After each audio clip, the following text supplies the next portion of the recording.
1970 साली देश स्वतंत्र झाला, पण सत्ता हुकुमशाही कुणाच्या हातात गेली. पुरुष महिला देशासाठी लढली, शहीद झाली, म्हणून देश स्वतंत्र करावा लागला.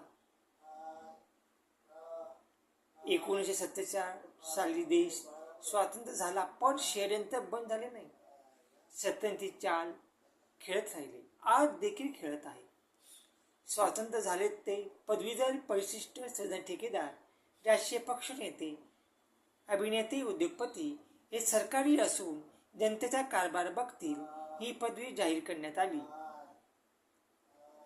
गोरगरीब, सामान्य, अडाणी, मागासवर्गीय हे गुलामायत होते, उद्याही गुलाम राहणार.